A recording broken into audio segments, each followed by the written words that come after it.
எல்லாருக்கும் வணக்கங்க. மீனராசியில் பிறந்த நண்பர்களுக்கு வரக்கூடிய 2025 வருடத்தில் இந்த பிரபஞ்சம் எந்த மாதிரியான மாற்றங்களை தரப்போகுதுன்றது பற்றி தானுங்க ஆதாரப்பூர்வமாக இந்த பதிவில் நம்ம பார்க்க போகிறோம். 2025 வருடம் ஜனவரி மாதம் 1ஆம் தேதி புதன்கிழமை அதிகாலை பிறக்கப்படுது. அப்படி பிறக்கப்படக்கூடிய தருணத்தில் வரக்கூடிய கிரக அமைப்புகள் இந்த கிரக அமைப்புகள் மீனராசி நண்பர்களுக்கு 2025 வருடம் சாதகமாக இருக்குமா அல்லது பாதகமாக இருக்குமா? 9 கிரகங்களும் பயிற்சி அடையுது 2025 வருடத்தில்.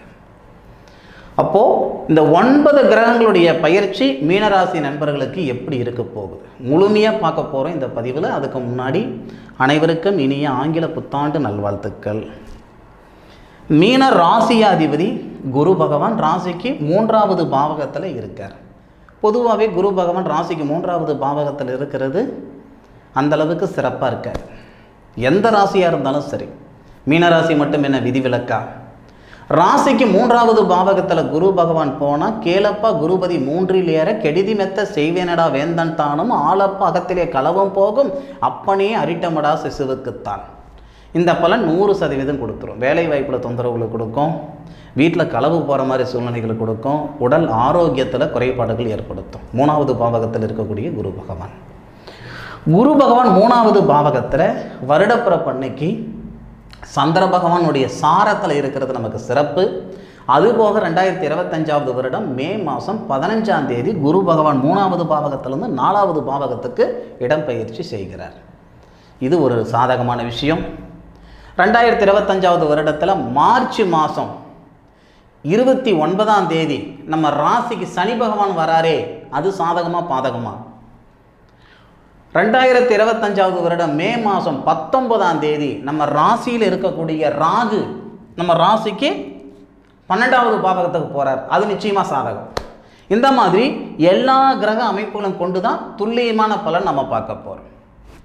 இதுவரை குரு பகவானால் நமக்கு பாதகமான பலனை கொடுத்திருந்தாலும் 2025 வருடத்தில் ஜனவரி மாதம், பிப்ரவரி மாதம், மார்ச் மாதம் இந்த 3 மாதம் நமக்கு சாதகமான பலன் தான் தருவார் அவர். ஏன்னா ரோகிணி நட்சத்திரத்தில் இருக்கக்கூடிய தருணமும் மிருகசீரிஷ நட்சத்திரம் முதல் பாதம் 2வது பாதம் இது எல்லாமே நம்ம ராசிக்கு 2வது பாவகத்துக்கு அதிபதி செவ்வாவுடைய சாரத்தில் வராரு இல்லை. ஜனவரி மாதம் ஒரு 16 தேதி வரைக்கும் பெரிய வித்தியாசம் இருக்காது. மீனராசி நண்பர்களுக்கு நிச்சயமாக உங்களுக்கு 20 வயசாக இருந்தாலும் சரி, 60 வயசு இருந்தாலும் சரி, ஜனவரி மாதம் பிறந்து ஒரு 16 நாள் வரைக்கும் பெரிய மாற்றம் நிச்சயமாக வராது.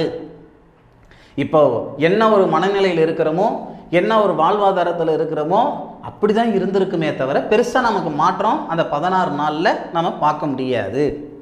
ஜனவரி 16 தேதிக்கு மேலே பிப்ரவரி 15ஆம் தேதி வரை நிச்சயமாக மாற்றங்கள் வரும், உறுதியாக மாற்றங்கள் வரும். அதில் மாற்று கருத்து இல்லை. எந்த மாதிரியான மாற்றங்கள் அப்படின்னா நம்ம செய்யக்கூடிய அந்த தொழில் ஸ்தானத்தில் மாறுதல் இருக்கும். நிறைய நண்பர்களுக்கு அவங்க குடும்பம் ஒரு இடத்துல இருக்கும், அவங்க வேலை செய்கிறது ஒரு இடம் இருப்பாங்க. உதாரணத்துக்கு சென்னையில் குடும்பம் இருக்கும், பொண்டாட்டி பிள்ளைங்களாம் இருப்பாங்க. இவர் பெங்களூரில் போய் ஒர்க் பண்ணுற மாதிரி இருக்கும். அங்கேருந்து இங்கே வர மாதிரி பல தடவை நம்ம ட்ரை பண்ணியிருந்தாலும் முயற்சி பண்ணியிருந்தாலும் அது நடந்திருந்திருக்காது. 2025 வருடத்தில் அதாவது ஜனவரி 16 தேதிக்கு மேலே பிப்ரவரி மாதத்துக்குள்ளார இடம்பெயர்ச்சி ஏற்படும். ஆணாக இருந்தாலும் சரி, பெண்ணாக இருந்தாலும் சரி. ஜாதகத்தில் ஆணுக்கு தான் அதெல்லாம் கிடையாது. ஜாதகம் அப்படின்னாவே ஒரு ராசி, நட்சத்திரம், லக்னம், ஒரு பிறந்த தேதி, நேரம், அதை வச்சு வரக்கூடிய கிரக அமைப்புகள் தான். இந்த வருடம் பிறக்கப்படக்கூடிய தருணத்தில் இடமாற்றங்கள் நிச்சயமாக மீனராசி நண்பர்களுக்கு உண்டு. எதிர்பார்ப்புகள் பூர்த்தி அடையுமா சார் அப்படின்னா, எதிர்பார்ப்புகள் பூர்த்தி அடையும். ஒரு சில எதிர்பார்ப்புகள் மட்டுமே பூர்த்தி அடையும். வாகனம் வாங்குறதுக்கு மீனராசி நண்பர்களுக்கு இந்த 2025 வருடம் நல்ல வருடம் கிடையாது, சாதகமாக இருக்காது. நகநட்டு சேர்த்து நான் வீட்டில் வச்சுக்கிறேன் அப்படின்னாலும் அதுக்கும் சிறப்பான நேரம் கிடையாது. அடுத்தவனுக்கு காசு பணம் கொடுத்து உதவலாம்னு இருக்கிறேன் சார், முதல்ல நம்மளை நாம் பார்த்துக்கிடலாம், மற்றவங்களை அப்புறம் பார்த்துக்கலாம். கொடுக்க வேணாம்னாலாம் சொல்ல வரலைங்க, கொடுத்து சிரமப்பட வேணாம் நான் சொல்கிறேன். காசு பணம் கொடுக்கலன்னா 4 நாள் சங்கடத்தோடு போயிடும், கொடுத்துப்பட்டால் காலம் பூரா சங்கடப்படுவீங்க, பார்த்துக்குவாங்க. ஷேர் மார்க்கெட்டில் காசு பணம் போடலாமா சார்? தயவு செய்து வேண்டாம். ஏன்னா வருடப்பிறப்பு அப்படின்னும் போது ஒரு 16 நாள் நமக்கு கொஞ்சம் நிலையாக இருக்கும். அதுக்கு மேற்கொண்டு கொஞ்சம் கொஞ்சமாக வளர்ச்சிகள் வரும். மார்ச் மாதம் வரைக்கும் உங்களுக்கு ஓகே தானுங்க. மார்ச் மாதம் வரைக்கும் ஓரளவுக்கு பரவாயில்ல, ஓரளவுக்கு குரோத் இருக்கிற மாதிரி தான் இருக்கும். மார்ச் மாதம் 29ஆம் தேதி விரயஸ்தானாதிபதினு சொல்லக்கூடிய சனி பகவான், லாபஸ்தானாதிபதினு சொல்லக்கூடிய சனி பகவான் நம்ம ராசிக்கு வராரு. ஃபர்ஸ்ட் ஆஃப் ஆல் சனி பகவான் நமக்கு சுபகரகம் கிடையாது. நம்ம ராசிக்கு வராரு, நம்ம ராசி நாதனையும் பார்க்குறாரு. 2 விஷயம் புரிஞ்சுக்கணும். இந்த குரு பகவான் 3வது பாவகத்தில் இருந்து 4வது பாவகத்துக்கு இடம்பெயர்ச்சி செய்யக்கூடியது மே மாதம் 15ஆம் தேதி. ஆனால் அதுக்கு முன்னுக்கே சனி பகவான் நம்ம ராசிக்கு வந்து நம்ம ராசி நாதனை பார்த்துருவார். மார்ச் மாதத்திலிருந்து மே மாதம் வரைக்கும் எப்படி இருக்கும்? மார்ச் விட்டுடுங்க, மார்ச் கடைசி தானே. அப்போ ஏப்ரல் மே நமக்கு எப்படி இருக்கும் அப்படின்னா, தயவு செய்து சொல்கிறேன், போகாத இடத்துக்கு போனேன்னு பேர் வந்துடும், செய்யாத தப்பு செஞ்சேன்னு பேர் வந்துடும். உழைப்புக்கு தகுந்த உயர்வு கொடுக்காது, வாழ்க்கைக்கு ஏற்ற வளர்ச்சி கொடுக்காது. இந்த 2 மாதம் நீங்கள் கடந்துட்டிங்கன்னா வருஷம் ஃபுல்லாக உங்களுக்கு நல்லாயிருக்கும். இந்த 2 மாதம் எவ்வளோ சூதானமாக இருக்கணுமோ அவ்வளோ சூதானமாக இருங்க. இந்த 2 மாதத்தில் ஏப்ரல் மே பெருசாக புது தொழில் தொடங்குறேன் அப்படின்னு போகாதீங்க. வாகனம் வாங்குகிறேன் அப்படின்னு போகாதீங்க. ஒரு பொண்ணை லவ் பண்ணுறேன், இல்லை ஒரு பையனை லவ் பண்ணுறேன், ப்ரப்போசஸ் பண்ணலாமா? வேண்டாம்.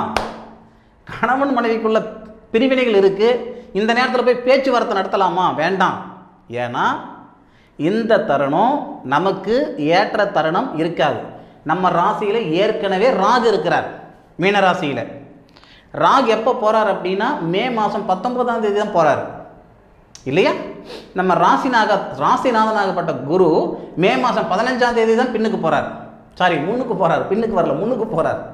அப்போது மார்ச் 29 மே மாதம் 15, மே மாதம் 19 இது வரைக்குமே நமக்கு பெரிய லெவலில் சாதகத்தை கொடுக்காது, பாதகத்தை தான் கொடுக்கும்.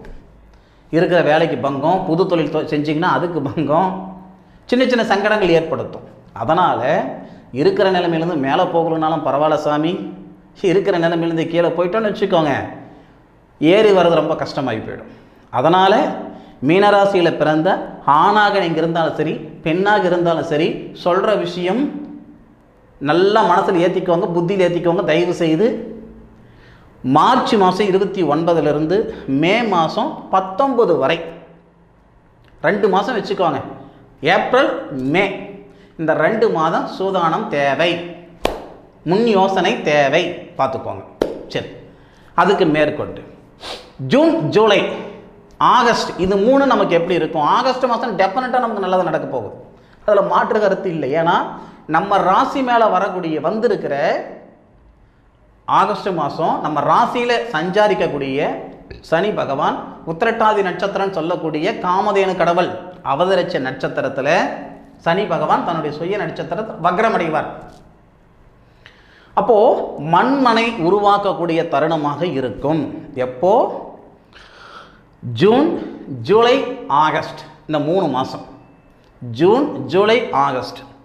பொதுவாகவே நிறைய பேர் இருக்காங்க, 10 வருஷமாக வாடகை வீட்டில் இருக்கிறேன் சார், 20 வருஷமாக நான் வாடகை வீட்டில் இருக்கிறேன் சார். இருக்குதானே செய்கிறாங்க. 3 வீடு வாங்கிட்டேனுங்க, ஒரு வீட்டில் கூட என்னால் இருக்க முடியலைங்க நிம்மதியாக, இப்படி சொல்கிறவங்களும் இருக்க தானே செய்கிறீங்க. அப்போது மண்மனை உருவாக்கிக்கிறதுக்கு உண்டான தருணத்தை இந்த பிரபஞ்சம் வாழ்க்கையில் ஒரு முறை தான் தரும், அப்பப்போ தராது. பார்த்துக்கிடுங்க.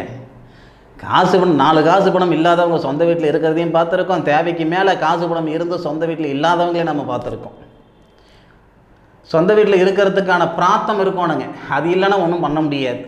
2025 வருடத்தில் மீனராசியில் பிறந்த ஆணாக இருந்தாலும் சரி, பெண்ணாக இருந்தாலும் சரி, சொந்த மண்ணில் நீங்கள் குடியிருக்கிறதுக்கான சந்தர்ப்பத்தை உருவாக்குறது இந்த பிரபஞ்சம் 2025 ஜூன், ஜூலை, ஆகஸ்ட் இந்த 3 மாதம் நிச்சயமாக உங்கள் சக்திக்கு தகுந்த மாதிரி ஒரு 2 சென்ட் இடமாவது வாங்கி ஒரு வீடு வாசல் கட்டுவீங்க, அல்லது கட்டண வீட்டை வாங்குவீங்க. குறைந்தபட்சம் சொல்கிறேனுங்க, குறைந்தபட்சம் ஒரு 2 சென்ட் நிலமாவது கண்டிப்பாக நீங்கள் வாங்கியே தீரணும். இது விதி.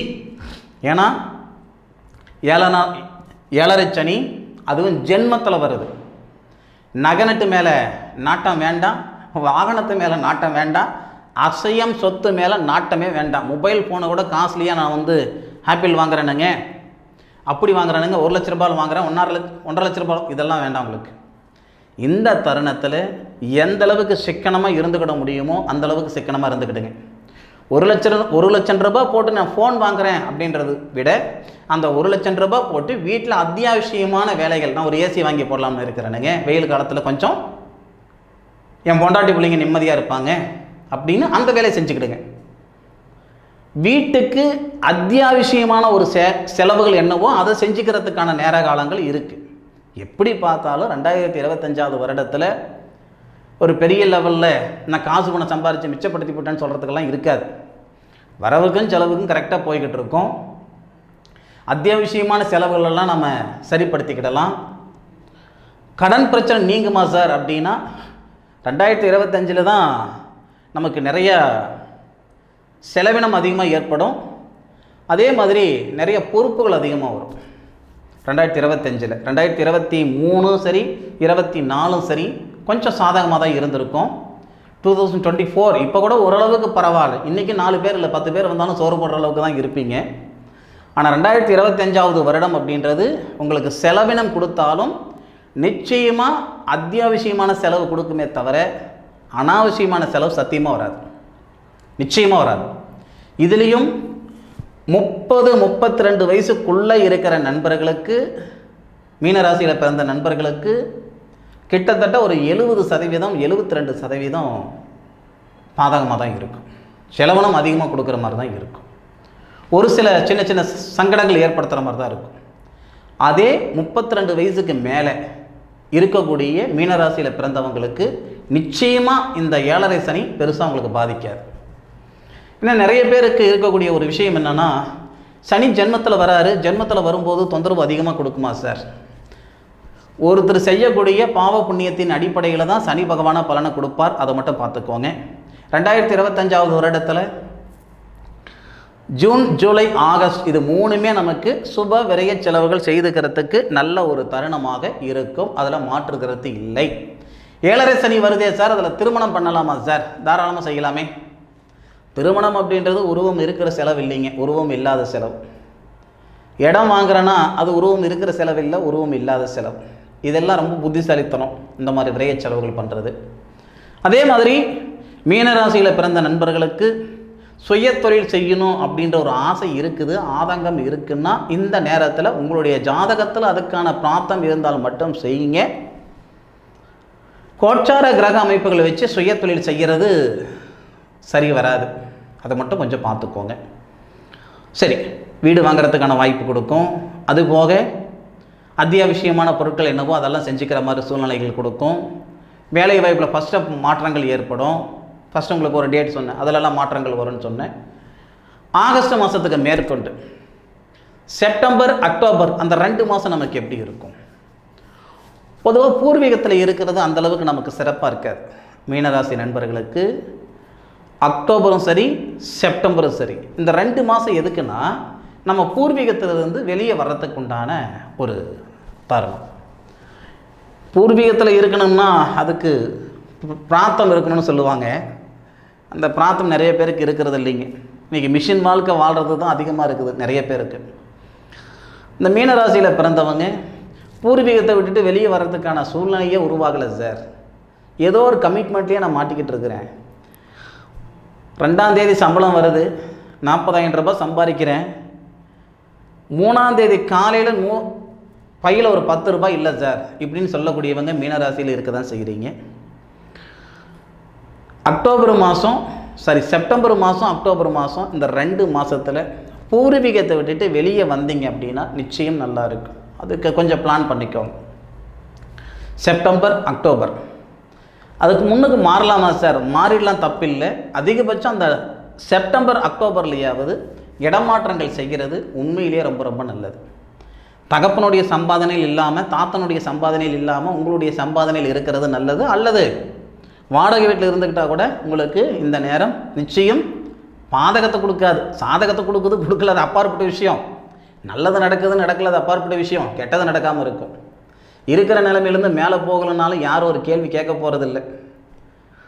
இருக்கிற நிலைமையிலேருந்து மேலே போகலைன்னா யாரும் ஒரு கேள்வி கேட்க போகிறதில்ல, நமக்கு முன்னுக்கும் கேட்க போகிறதில்ல, பின்னுக்கும் கேட்க போகிறதில்ல. இருக்கிற நிலைமையிலேருந்து கீழே போயிட்டோம்னு வச்சுக்கோங்களேன், நமக்கு முன்னாடி ஒருத்தன் கேட்க மாட்டான், நமக்கு பின்னாடி 10 வார்த்தை பேசுவான். அப்பயே எனக்கு தெரியும் இவன் கீழே போவான், இவன் ஒன்றும் இல்லாமல் போவான் அப்படின்றது எனக்கு அப்பயே தெரியும் அப்படின்னு சொல்கிறதுக்கு ஏராளமாக இருக்காங்க. அது மீனராசி நண்பர்களுக்கு சொல்லவே தேவையில்லைங்க. மீனராசியில் பிறந்த ஆணுக்கும் சரி பெண்ணுக்கும் சரி, நல்லது செய்கிறதுக்கு 4 பேர் இருக்கிறாங்களோ இல்லையோ, சத்தியமாக சொல்கிறேன், கெட்டது செய்கிறதுக்கு 40 பேர் இருப்பாங்க. இந்த மீனராசியில் பிறந்தவங்களுக்கு மட்டும் எதுக்காக அந்த மாதிரி மற்றவங்களுடைய எதிர்ப்புன்னு தெரியல, நிறைய பேருடைய எதிர்ப்பை சம்பாதிச்சிருப்பீங்க. இந்த மீனராசியில் பிறந்தவங்க நிறைய பேர் சொல்லுவாங்க, கழுவுற மீனில் நழுவுற மீனாக இருப்பாங்க இந்த மீனராசி நண்பர்கள் அப்படின்ட்டு. அதில் எனக்கு துளி கூட நாட்டம் இல்லைங்க. அப்படியெல்லாம் ஒருபோதும் மீனராசி நண்பர்கள் கண்டு காணாமல் இருக்கிற மாதிரியெல்லாம் எனக்கு தெரியல. ஒரு இடத்துல ஒரு தப்பு நடக்குதுன்னா மற்றவங்க காட்டிலையும் இந்த மீனராசிக்காரங்க தான் ஃபஸ்ட்டு போய் கேட்பாங்க, என்னத்துக்காக இந்த தப்பு பண்ணுற, எதுக்காக இந்த மாதிரி செய்கிற அப்படின்ட்டு. அதனாலேயே கெட்ட பேர் வாங்குவாங்க. பொதுவாக இந்த மீனராசி நண்பர்கள் மற்றவங்களுக்கு உதவுறதுக்கும் அதே மாதிரி மற்றவங்களுடைய கஷ்ட நஷ்டங்கள் சரி பண்ணணுன்ற ஒரு துடிப்பும் ஆதங்கமும் இந்த மீனராசி நண்பர்களுக்கு அதிகமாக இருக்கும். மற்றவங்களுக்கு கஷ்டத்தை நிச்சயமாக தரமாட்டாங்க, 100% தரமாட்டாங்க. மீனராசிகளெல்லாம் கெட்டு போயிட்டான்னு சொல்கிறதுக்கெல்லாம் வாய்ப்பே இருக்காது. மீனராசியில் பிறந்தவங்க நிறைய பேருடைய வாழ்வாதாரத்துக்கு ஒரு துணையாக இருப்பாங்க. அப்பேற்பட்டவங்களுக்கு இந்த செப்டம்பர் அக்டோபர் அப்படின்றது பூர்வீகத்திலிருந்து வெளியே வரத்துக்கும் இடமாற்றங்கள் ஆகிறதுக்கும் நல்ல ஒரு பிரார்த்தமாக இருக்கும், பயன்படுத்திக்கோங்க. அதுபோக நவம்பர் டிசம்பர் இந்த தருணம் அப்படின்னா வெளியூர் போகணும் இல்லை வெளிநாடு போகணும் அப்படின்னா இந்த தருணத்தை நீங்கள் பயன்படுத்திக்கலாம். பொதுவாகவே சனி பகவான் நம்ம ராசியில் வந்து அந்த அக்டோபர் நவம்பர் இதெல்லாம் பார்த்திங்கன்னா சனி பகவான் வக்கரத்தில் இருப்பார். வக்கரத்தில் இருக்கிறது நமக்கு நல்லது தான்.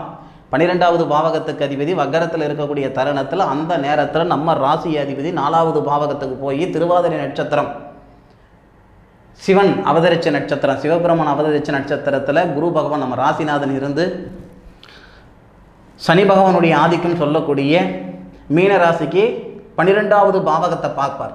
இது சிறந்த ஒரு தருணம். மீன ராசிக்கு 10வது பாவகம் தொழில் ஸ்தானத்தை பார்ப்பார். ஒரு நல்ல விஷயம் ஒன்று இருக்குதுங்க. அந்த நவம்பர் டிசம்பர் இந்த 2 மாதத்தில் சனி பகவான் உங்களுடைய ராசிக்கு 10வது பாவகன் சொல்லக்கூடிய தொழில் ஸ்தானத்தை பார்க்குறார். தொழிலுக்காரகன் சனி பகவான் தொழில் ஸ்தானத்தை தொழில் ஸ்தானாதிபதியோடு சேர்ந்து பார்ப்பார். பொதுவாக இந்த 9 கிரகங்கள் இருக்குதுன்னு வச்சுக்கோங்களேன். அதில் உள் சுற்று கிரகங்கள் வெளி சுற்று கிரகங்கள் 2 விதம் இருக்குது. சயின்ஸ் படித்தவங்களுக்கு நிறைய பேருக்கு தெரியும் உள் சுற்று கிரகங்கள் என்ன, வெளி சுற்று கிரகங்கள் யார் அப்படின்றது. அதில் வெளி சுற்று கிரகங்கள் அப்படின்றது நமக்கு சனி பகவான் ஃபஸ்ட்டு, 2வது பார்த்திங்கன்னா குரு பகவான், 3வது பார்த்திங்கன்னா நமக்கு செவ்வாய்.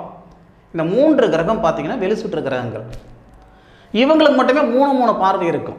மற்ற கிரகங்களுக்கு அந்த மாதிரி இருக்காது. சூரியனுக்கோ சந்திரனுக்கோ செவ்வாவுக்கோ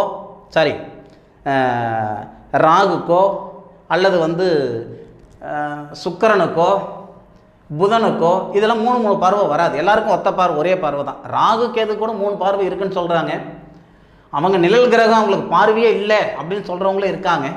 மேஜராக எல்லா கிரகங்களுக்கும் 7வது பார்வை இருக்குது. ஆனால் இந்த வெளி சுற்று கிரகங்கள் சொல்லக்கூடிய சனிக்கும் குருவுக்கும் செவ்வாவுக்கும் 3 பார்வை. சனிக்கு 3, 7, 10, செவ்வாவுக்கு 4, 7, 8, குருவுக்கு 5, 7, 9. இந்த விஷயம் இந்த சனி பகவானும் சரி குரு பகவானும் சரி, குரு பகவான் 7வது பார்வையாக தொழில் ஸ்தானத்தை, சனி பகவான் 10வது பார்வையாக தொழில் ஸ்தானத்தை. அதே மாதிரி குரு பகவான் சனியுடைய வீட்டை பார்ப்பார், 12வது பாவகத்தை பார்ப்பார். சனி பகவான் குருவுடைய வீட்டை பார்க்குறார். இந்த 2 விஷயத்தால் 33 வயசுக்கு மேலே உள்ளவங்க இந்த 2025வது வருடத்தில் தொழிலதிபர் ஆகிறதுக்கான வாய்ப்புகள் கொடுக்கும். சார் இது சாத்தியமா சார் அப்படின்னா நான் மீண்டும் சொல்கிறேன், 2வது சுற்று 7 நடக்கக்கூடிய நண்பர்களுக்கு இது கடவுள் கொடுத்த கிஃப்ட்டு. முதல் சுற்று 7 நடக்கிறவங்களுக்கு இது சாதகம் கிடையாது. இது உங்களுக்கு முதல் சுற்றா 2வது சுற்றான்றது உங்களுடைய ஜோதிடர்கிட்ட கேட்டுக்கோங்க. இல்லை அதுக்கும் ஒரு யோசனை சொல்கிறேன். முதல் சுற்றா 2வது சுற்றான்றது நீங்களே பார்த்துக்கிட்டோம்னா உங்கள் ராசி இங்கே இருக்குதுன்னு வச்சுக்கோங்க. இதில் இதில் இருந்து இது 7வது கட்டம், இதிலிருந்து 7வது கட்டம். 7 கட்டத்துக்குள்ளார உங்களுக்கு சனி பகவான் எங்கேயாவது இருக்குதுன்னா உங்களுக்கு தோராயமாக ஒரு 15-16 வயசுக்கு மேலே இருக்குது, ஒரு 20 வயசு இருக்குது அப்படின்னா உங்களுக்கு இது 2வது சுற்று. இது 2வது சுற்று, அதாவது 20 வருஷத்துக்கு மேலே இருக்குதுன்னா நல்லா கேட்டுக்கோங்க. உங்களுடைய ராசிக்கு, உங்கள் ராசிக்கு 7வது பாவகம் இந்த கட்டம், இந்த கட்டத்துக்குள்ளார கிரகங்கள் இருக்குதுன்னா, அதாவது சனி பகவான் இருந்தால், சனி பகவான் ஒரு வீட்டிலிருந்து இன்னொரு வீட்டுக்கு 2.5 வருஷம் ஆகும் போகிறதுக்கு. ஒரு உதாரணமாகவே மீனராசிக்கு 7 சனி இருக்குதுன்னு வச்சுக்கோங்க. நீங்கள் பிறக்கும் போது இது ஒரு 2.5 வருஷம், இது ஒரு 2.5 வருஷம், 5, இங்கே 2, 7, இங்கே 2, 10, அதுக்கப்புறம் இது ஒரு 5, 15, 17.5 வருஷத்தில் இங்கே வந்துடுறாரு. 20 வருஷத்துக்கு மேலே இருக்கிறீங்கன்னா உங்களுக்கு இது 2வது சுற்று. இல்லை சார் எனக்கு 30-32 வயசு ஆகுது அப்படின்னா ஜென்மத்திலேயே சனி இருந்தாலும் சரி, இல்லை 2 இருந்தாலும் சரி, 3 இருந்தாலும் சரி, இது உங்களுக்கு 2வது சுற்றாக இருக்கும். முதல் சுற்றுன்றது எப்படின்னா, நீங்கள் மீனராசியில் பிறந்திருக்கிறீங்க, இந்த இடத்துல 4வது கட்டத்தில் இல்லை 3வது கட்டத்தில் சனி இருக்குதுன்னு வச்சுக்கோங்க. இல்லை 4வது கட்டத்தில் சனி இருந்து இப்படி வர்றது 20 வயசு 25 வயசுனா உங்களுக்கு இது முதல் சுற்று. இதை பற்றி உங்களுக்கு டீட்டெயிலாக வேணும்னா உங்கள் ஜாதகத்தை அனுப்புங்க. இது முதல் சுற்றா 2வது சுற்றா, எதுக்கு நீங்கள் லாக்கிப்படுவீங்க, என்ன செய்யலாம், என்ன செய்யக்கூடாது, எப்படி இருக்கணும், எப்படி இருக்கக்கூடாது, முழுமையாக உங்களுக்கு நான் சொல்கிறேன். எது எப்படி இருந்தாலும் அந்த நவம்பர் டிசம்பரில் தொழில் ஸ்தானத்தை அடுத்த லெவலுக்கு கொண்டு போகிறதுக்கான பிரார்த்தத்தை இந்த பிரபஞ்சம் கொடுக்கும். ஏன்னா நவம்பர் டிசம்பர்ன்றது மீனராசி நண்பர்களுக்கு மிக முக்கியமான தருணம். சரியா? உங்களுடைய சுய ஜாதகத்தின் பலன்களால் உங்களுடைய வாழ்வாதாரம் மாற்றங்கள் ஏற்பட தான் செய்யும். அது உங்களுடைய சுய ஜாதகத்தை பார்த்துக்கிடுங்க. அப்படி உங்களுடைய சுய ஜாதகம் பார்க்கணும்னா வாட்ஸ்அப்பில் சென்ட் பண்ணுங்கள். அருமையாக, அற்புதமாக, தெளிவாக, சூப்பராக உங்களுக்கு விவரம் சொல்கிறேனுங்க. சரியா? இந்த பதிவு மீனராசி நண்பர்களுக்கு பயனுள்ளதாக இருக்கும் அப்படின்னு நான் மனசார நம்புகிறேன். இந்த பதிவு பற்றி உண்டான கருத்துக்களை கமெண்ட் பாக்ஸில் பதிவு பண்ணுங்கள். மீண்டும் அடுத்த ஒரு அற்புதமான தருணத்தில் உங்கள் அனைவரையும் சந்திக்கும் வரை உங்களிடமிருந்து விடைபெறுவது உங்கள் வீட்டு ஜோதிட நண்பனான காளிதாஸ் மணிகண்டன். திருச்சிற்றம்பலம். வாழ்க வையகம், வாழ்க வளமுடன்.